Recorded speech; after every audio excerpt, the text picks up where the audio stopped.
Another tropical update of a very super active season as of 8:15 a.m. PST, October 23rd.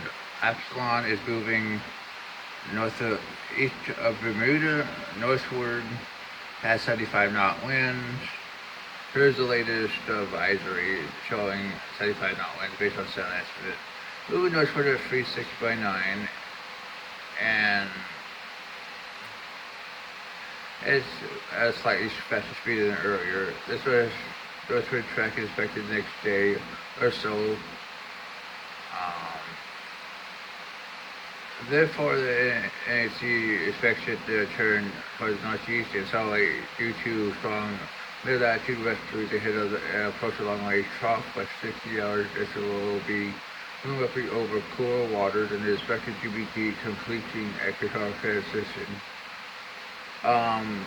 It still has low vertical shear. It's like over water over the next day as it passes over the Gulf Stream eddy. So they maintain the intensity for the next 36 hours before we can, as it becomes actually tropical longer term, we can show you the track, which is in line with the models. Intensity. So that's what we have on Epsilon. Next, we're going to go to 95L, which has formed in the Western Caribbean.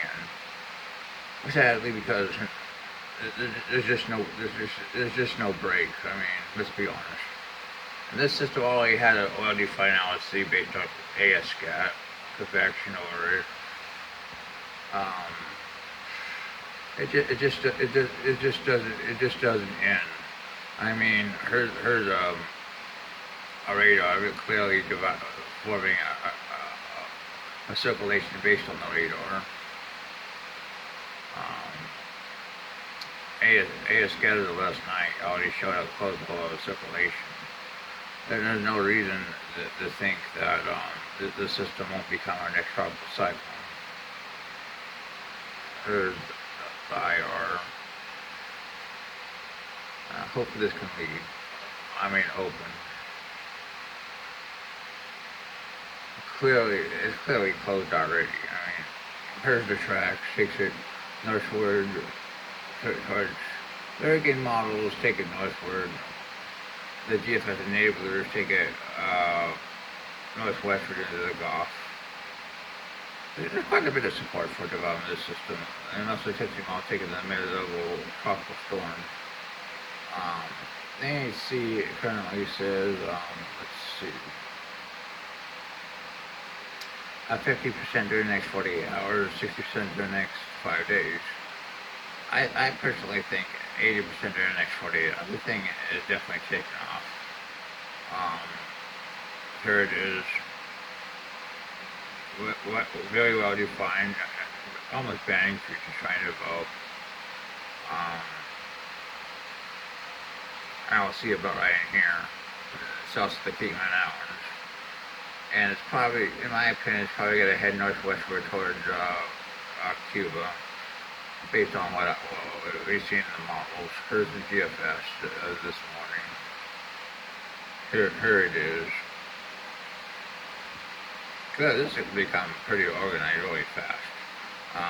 Here's 24 hours. 48 hours. 72 hours. Takes it westward. Really, GFS doesn't really strengthen that much. Let's look at the parallel. It's a much stronger system at 96 hours. I'll go back to 72 on the parallel.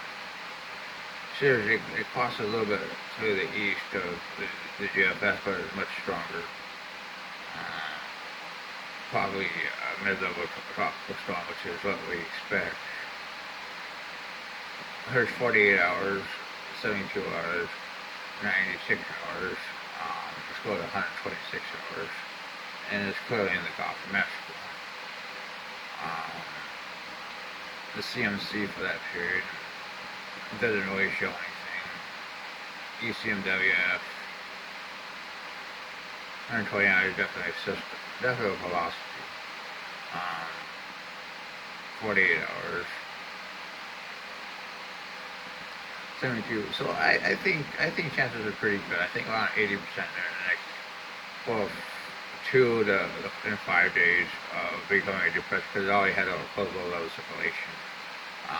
As for the rest of the landing, this is getting sheared, so it clearly won't develop.